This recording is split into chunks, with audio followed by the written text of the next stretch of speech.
বিরতির পর স্বাগত।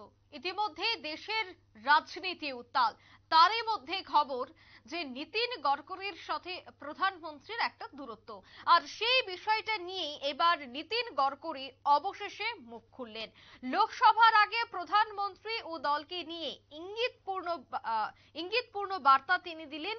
মহারাষ্ট্র থেকে প্রার্থী না করা হলে কি করবেন কেন্দ্রের বিদায়ী মন্ত্রী, সেই বিষয়টা নিয়েই বিস্তারিত জানবো। টেলিফোন লাইনে রয়েছে এক্সিকিউটিভ এডিটর নীল বণিক। নীল, মোদির সঙ্গে দূরত্ব নিয়ে অবশেষে মুখ খুললেন নীতিন গডকরি, কি বললেন তিনি, কি ইঙ্গিতপূর্ণ বার্তাই বা দিলেন? তাৎপর্যপূর্ণ বার্তাই দিয়েছে। এখন সেই তাৎপর্যপূর্ণ যে বার্তা, সেটা অত্যন্ত বিচক্ষণতার সহিত তিনি দিয়েছেন। তিনি কিন্তু তার কথাতে অনেক কিছু কিন্তু ফাঁক রেখেছেন। প্লাস এই যে বিজেপিকে নিয়ে মানুষের যে স্বপ্ন, সেই স্বপ্নের কথাও কিন্তু তুলে ধরেছেন। অর্থাৎ এই ক্ষেত্রে নীতিন গডকরি মোদির সম্পর্কে বলতে গিয়ে তিনি যেমন কখনো নস্টালজিয়া, তিনি কখনো মোদির প্রশংসায় পঞ্চমুখ, আবার তিনি কিন্তু সুকৌশলে মোদির সমালোচক, এবং সমালোচক বলা যাবে না, মোদির মানে তিনি অনেকটা দার্শনিকের মতো উত্তর দিলেন। এমন ভাবে উত্তর দিলেন যে যাতে মনে হতে পারে মোদির সমালোচনাও করেছেন, আবার মোদির সমালোচনা না করে মোদির প্রশংসাও করেছেন, এমনটাও কিন্তু বলা যেতে পারে। অর্থাৎ এই ক্ষেত্রে নীতিন গডকরি কিছুটা দার্শনিক। তিনি প্রথমেই তুলে ধরতে চেয়েছেন যে তিনি কোনো অঙ্ক করে রাজনীতি করতে আসেননি। রাজনীতি তার পেশা নয়, রাজনীতি সমাজ ব্যবস্থা পরিবর্তন করার জন্য সামাজিক প্রেক্ষাপট থেকেই তিনি রাজনীতিতে এসেছেন।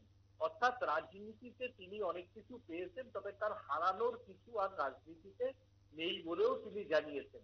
তবে তার যে একটি কথা যেটা অত্যন্ত ভোটের আগে তাৎপর্যপূর্ণ, সেটা হচ্ছে রাম মন্দিরকে নিয়ে রাজনীতি করার প্রয়োজন আছে বিজেপি, এটা একবারও তিনি ব্যক্তিগতভাবে মনে করেন না।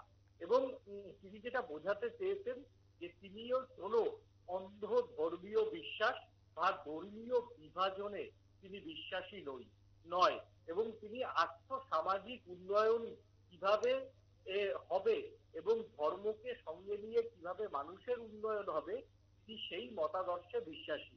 অর্থাৎ যখন বিজেপির বিরোধী দলগুলি এই রাম মন্দির নিয়ে রাজনীতি করার অভিযোগে প্রধানমন্ত্রীকে কাঠগড়ায় তুলছিল, ঠিক সেই সময়তেই কিন্তু নীতিন গডকরির এই মন্তব্য কিন্তু অত্যন্ত তাৎপর্যপূর্ণ।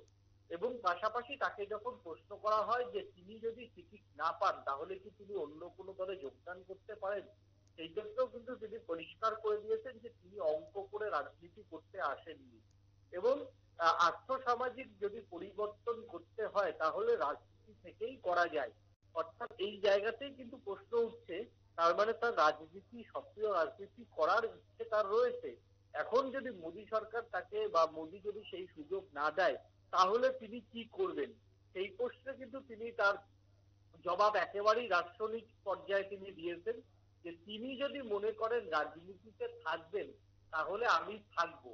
তারপরে যখন তাকে প্রশ্ন করা হয় তাহলে কি অন্য কোনো দল, সেই জায়গাতে আবার কিন্তু তিনি ঘুরিয়ে উত্তর দিয়েছে যে শুধু কি পদ পেলেই বা সাংসদ হলেই কি মানুষের জন্য কাজ করা যায়, পার্টির নিচু তলার কর্মী হিসেবেও মানুষের জন্য কাজ করা যায়। অর্থাৎ তিনি বিজেপি ত্যাগ করছেন না, তিনি যেভাবে মানুষের কাজ করতেন সেভাবে মানুষের কাজ করবেন। তিনি বিজেপি ছিলেন, বিজেপি আছেন, বিজেপি থাকবেন, এবং প্রয়োজনে নিচু তলার কর্মীদের সঙ্গে নিয়েই তিনি কাজ করবেন বলে জানিয়েছেন তিনি। এক্ষেত্রে রাজনৈতিক মহল মনে করছে তাকে বাদ দিয়ে দিলেও লোকসভার ক্যান্ডিডেট থেকে, অর্থাৎ মহারাষ্ট্রে কিন্তু তিনি তার জায়গা কাউকে দিচ্ছেন না। অর্থাৎ তিনি লড়াইটা চালাবেন এবং নিচু তলার কর্মীদের সঙ্গে নিয়ে রাজনীতির লড়াইটা জারি রাখবেন, এমনটাই প্রধানমন্ত্রী নরেন্দ্র মোদীর নেতৃত্বাধীন বিজেপিকে কার্যত বার্তা দিয়েছেন বলে মনে করছে রাজনৈতিক মহলের একাংশ। তবে তার যে দলের বিরোধী গোষ্ঠীর লবিকে এও পরিষ্কার করে দিতে চাইছে যে সবার মতো তিনি ভুল করবেন না, তিনি বিজেপি ছাড়বেন না, বিজেপিতেই থাকবেন। দল থেকে তো তাকে কেউ বাদ দিতে পারবে না, তাকে হয়তো বাদ দিয়ে দিতে পারবে কোনো কমিটি থেকে, বাদ দিয়ে দিতে পারবে সাংসদ পদ থেকে, কিন্তু নিচু তলার কর্মী হিসেবে তাকে বাদ দেওয়ার ক্ষমতা কারণ নেই। এই জায়গাটা কার্যত হুঁশিয়ারি দিয়ে তার দলের বিরোধী গোষ্ঠীকে তিনি বোঝাতে চেয়েছেন যে মানুষের মধ্যে থাকলে মানুষ যদি চায় তিনি আবার কামব্যাক করবেন। এই কথা কার্যত মোদীকে আজকে বুঝিয়ে দিলেন নীতিন গাডকারি। একদমই ধন্যবাদ। অর্থাৎ বিজেপির দুদফার তালিকায় এখনো নাম আসেনি নীতিন গডকরির, তারপরে রাজনৈতিক মহলে জল ঘোলা শুরু, একাধিক রাজনৈতিক মহলে একাধিক বক্তব্য। এরই মধ্যে কিন্তু নীতিন গডকরি তিনি স্পষ্ট জানিয়ে দিয়েছেন যে ওনাকে যদি টিকিট নাও দেওয়া হয় তবে তারপরেও তিনি বিজেপির নিচু তলার কর্মী হিসেবে কাজ করবেন।